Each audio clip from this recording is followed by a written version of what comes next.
Bonjour, j'espère que vous allez bien. Petit cours réservé pour les fascias, principalement qui s'adresse aux gens qui ne peuvent pas se mettre sur un tapis pour s'allonger et travailler les fascias comme on le fait en principe dans les cours. Donc, petite routine pour les pieds, je vous invite à avoir un rouleau à pâtisserie ou un rouleau pour le massage des fascias ou une balle de massage comme vous préférez. Et puis, on va simplement commencer par masser le dessous des pieds. On a des chaînes myofasciales qui passent soit par l'intérieur de la plante du pied, soit par l'extérieur de la plante du pied et qui rejoignent tout le reste du corps. Et l'avantage ici, c'est que lorsque je stimule une partie ou que je masse une partie de ma chaîne myofasciale, eh bien, j'ai un impact sur tout le reste de la chaîne. Donc, on peut, par exemple, détendre nos quadriceps avec un rouleau de massage parce que c'est la seule zone du corps peut-être qu'on peut masser en ce moment et puis avoir un impact bénéfique sur le bas du dos. Donc on masse le dessous de la plante du pied. Si on a énormément de tension, je vous invite à y aller tout doucement. On va pas chercher la douleur sous le pied, on va tout délicatement et puis au fur et à mesure, on va sentir que le corps se relâche et puis qu'on peut mettre plus de profondeur, un petit peu plus de poids dans le rouleau, dans la balle. Très bien. On peut le faire autant de temps qu'on le souhaite. Ce qui est chouette, c'est juste de prendre un petit temps quand on a fini de masser pour sentir le pied dans le sol. Sentir la différence, comme le pied peut être au contact du sol, il s'est relâché, on sent que tout est plus détendu.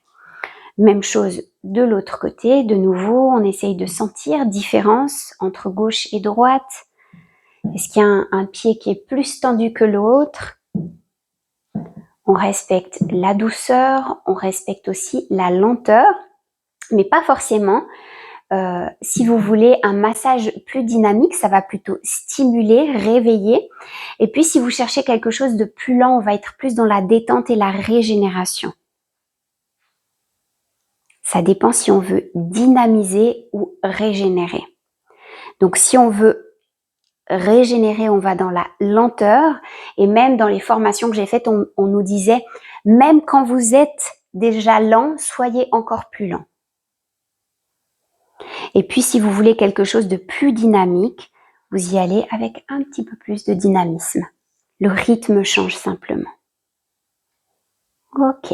Et ensuite, on prend le temps de sentir. Faites-le le temps que vous le souhaitez. Si j'étais vous, je le ferais un peu plus longtemps que ce que j'ai fait là. Et ensuite, on peut relâcher. Bien. Maintenant, on va venir travailler nos pieds parce que nos pieds sont reliés à tout le reste du corps. Donc, si on travaille sur nos pieds, on aura un impact sur le reste. Ok. Première chose, on va serrer nos orteils comme si on veut ramener le tapis sous les pieds et on relâche. On serre nos orteils, nos pieds, les muscles des pieds comme si on veut contracter un maximum puis on relâche. On garde le reste du corps détendu.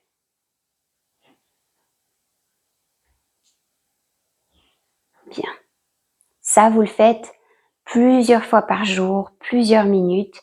Vos pieds vont se renforcer et vous allez sentir dans les autres activités du quotidien, par exemple si vous faites de la randonnée, si vous faites de la course à pied, des choses comme ça, vous allez sentir que vous avez comme une meilleure propulsion. Vous vous repoussez mieux du sol. Ok. Maintenant, on va pousser nos pieds sur la tranche externe. On va venir stimuler toute la chaîne qui passe juste à l'arrière de la cuisse. Bien, je pousse mon pied sur sa tranche externe et je reviens au centre. Le reste du corps est détendu, je respire profondément. Bien. Ici, on peut le sentir dans nos muscles, on stimule juste l'arrière de la cuisse et le côté.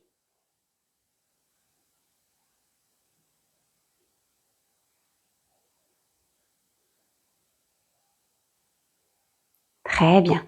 Autant de temps que vous le souhaitez pour cet exercice, puis on lève une pointe de pied après l'autre. Attention de garder le bassin bien stable. D'une manière générale, si vous avez peu de mobilité dans la cheville, vous allez reculer la hanche pour avoir plus d'amplitude. Et ça, ici, on ne veut pas. On veut réentraîner cette amplitude avec le bassin neutre. Bien. On alterne ici. Donc ici, on vient renforcer la chaîne qui est à l'avant du corps parce qu'on lui demande de tracter les orteils vers le tibia. Et puis, on vient étirer la chaîne à l'arrière du corps. Vous allez sentir ici l'étirement plutôt dans les tendons d'Achille, dans les mollets, peut-être même dans l'arrière des genoux, voire plus haut dans l'arrière des cuisses. Très bien. Ensuite, on peut travailler la mobilité à l'inverse. Donc là, on a travaillé sur l'extension. On peut le travailler plutôt au niveau de la flexion. On peut monter sur la pointe des pieds et puis redescendre doucement.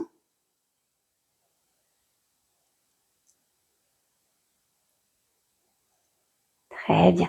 Ces mouvements-là, vous pouvez aussi les faire en marchant dans la maison, par exemple en marchant sur la pointe des pieds, en vous déplaçant, en essayant de garder une posture la plus naturelle possible. Vous pouvez faire la même chose en marchant sur les talons, en vous déplaçant chez vous et en gardant la posture la plus naturelle possible. Pareil pour la tranche externe, vous pouvez aussi marcher sur la tranche externe du pied tout en gardant le corps détendu. Très bien. Voilà, je crois que c'est tout pour la petite routine des pieds. J'espère qu'elle vous sera utile. C'est vraiment des exercices qui sont tout bêtes à intégrer dans sa routine. On peut le faire en se réveillant le matin, en allant se coucher le soir. Mais vous sentez ici, si vous l'avez fait à peu près en même temps que moi, ou même que vous prolongez les exercices, moi je le sens dans mes pieds, je sens que ça remonte dans mes jambes et qu'il y a vraiment eu quelque chose. Et vraiment maintenant j'ai l'expérience de mes cours et je vois que les gens, donc nous on le fait dans mes cours en présentiel, on le fait sous forme d'activation. Par exemple, avant de travailler notre équilibre, ou la proprioception, on va travailler les pieds comme ça, pour avoir bien cette conscience de nos fondations dans le sol. Et les gens remarquent dans leur quotidien que ça a vraiment un impact sur toutes les autres activités qu'ils vont pratiquer au quotidien. Donc vraiment, faites-le régulièrement et observez, vous verrez que c'est ces petits mouvements-là qui ont l'air très banals au fond, qui ont le plus d'impact ensuite sur votre bien-être, sur votre santé en général et sur votre capacité dans le mouvement.